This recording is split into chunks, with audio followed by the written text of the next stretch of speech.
You got the raise, the bigger paycheck, maybe even the promotion you worked years for. So why does your bank account still feel exactly the same?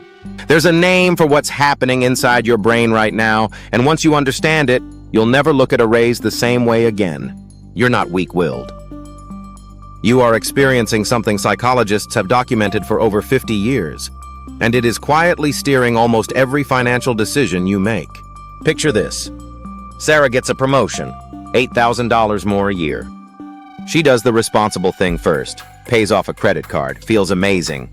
Then, slowly, without ever making one irresponsible decision, life gets a little nicer. The apartment with in-unit laundry instead of the one with the shared machines down the hall. The car payment steps up because she deserves something reliable now. Takeout goes from a Friday treat to a Tuesday, Wednesday, Friday habit. A few subscriptions creep in. None of it feels reckless in the moment. 6 months later, Sarah pulls up her bank account and it looks identical to before the raise. Same stress. Same paycheck-to-paycheck feeling, just with nicer stuff attached to it. If that story feels uncomfortably familiar, good. It means you're paying attention. This isn't a Sarah problem. This is a human brain problem, and there's real research behind exactly why it happens. Here is the science of what's actually happening in your brain. Let's have a couch session today that can help you with your checking account M-cubed Mavericks. Mechanism 1. The Hedonic Treadmill. In 1971, psychologists Philip Brickman and Donald Campbell introduced a concept that would define decades of happiness research, the hedonic treadmill. Their theory: no matter what happens to us, positive or negative, we drift back to roughly the same emotional baseline. Years later, Brickman and colleagues tested this by comparing lottery winners against accident victims. The lottery winners got their windfall high and it faded. The accident victims took their hit, and their happiness gradually climbed back too. Within months to about a year, both groups landed startlingly close to where they started. Translate that to money. The thrill of the new apartment, the new car smell, the upgraded everything, it fades every time. But the payment attached to it doesn't fade with it. You end up paying premium prices for what now just feels like ordinary life. Mechanism 2. Social comparison theory. Psychologist Leon Festinger proposed in the 1950s that humans gauge how they're doing largely by comparing themselves to others, and we tend to compare upward to people just slightly ahead of us. That instinct evolved when your comparison group was maybe 30 people in your village. Now, your comparison group is anyone with a camera and a filter feeding you a highlight reel 24 hours a day. Lifestyle inflation isn't just an internal itch anymore. It's algorithmically delivered to you. Mechanism 3. The Diderot effect. This one's nearly 250 years old. In 1769, French philosopher Denis Diderot received a gift, an elegant scarlet dressing gown. One problem: sitting in his shabby old study wearing this fine new robe suddenly made everything else in the room look wrong, so he replaced the chair, then the desk, then the prints on the wall. Diderot ended up in debt over a robe. In 1986, anthropologist Grant McCracken gave this pattern a name: the Diderot effect. One upgrade creates the perceived need for a cascade of matching upgrades. Sound familiar? The new apartment needs new furniture. The new furniture needs new decor. The new decor needs a photo-worthy corner for the algorithm. Mechanism 4. Parkinson's Law of Money. Writer C. Northcote. Parkinson observed in 1955 that work expands to fill the time available for it. Personal finance borrowed that idea and gave it a second life. Expenses expand to fill the income available for them. Give your brain more room and it will find a way to fill it, almost every time. Unless you deliberately build a wall it can't spend through. 4 separate mechanisms. One result: your standard of living rises exactly as fast as your income does, and your bank balance never gets the memo. Quick gut check for the M-cubed Mavericks. Think about your last raise or bonus. Can you actually point to where that extra money went? Drop it in the comments below, no judgment.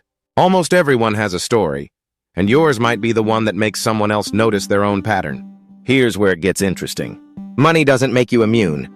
For over a decade, one number dominated this conversation: $75,000. In 2010, Nobel laureate Daniel Kahneman and economist Angus Deaton published research suggesting emotional well-being climbed with income only up to about that threshold, then flattened out. It became personal finance gospel. Then, in 2021, researcher Matthew Killingsworth published findings that directly contradicted it, using real-time smartphone check-ins instead of yes or no survey questions, and found happiness kept climbing well past $75,000 with no plateau in sight. So which one was right? In 2023, Kahneman and Killingsworth did something rare in research. They teamed up specifically to resolve their own disagreement. The answer was more nuanced than either original study. For most people, happiness really does keep rising as income rises, no ceiling. But for an unhappy minority, roughly the least content slice of the group, happiness does plateau around the six-figure mark, and more money alone can't fix what's underneath that unhappiness.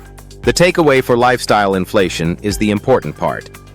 Making more money does not make you immune to any of the four mechanisms we just covered. It just raises the stakes. High earners fall for the exact same treadmill, the exact same comparison spiral, the exact same Diderot cascade, just with an extra zero attached to every decision. You can't out-willpower psychology that's been running since before you were born, but you can build a system around it. 3 moves. Move 1. Split the raise. The moment any raise or bonus hits, before it ever touches your checking account, automatically route a fixed percentage. 50% is a strong starting point, straight into savings or investing. This breaks Parkinson's law at the source. Money that never touches your spending account can't expand to fill it. Move 2. The 24-hour Diderot pause. Before buying anything to match a recent purchase, the curtains for the new couch, the shoes for the new fit, wait 24 hours and ask one question. Would I want this if I hadn't just bought the other thing? If the honest answer is no, you've caught the cascade before it started. Move 3. The comparison audit. Once a month, take an honest look at who you're actually measuring your life against, especially on social media. Mute or unfollow anyone whose content consistently triggers a purchase you can't explain a week later.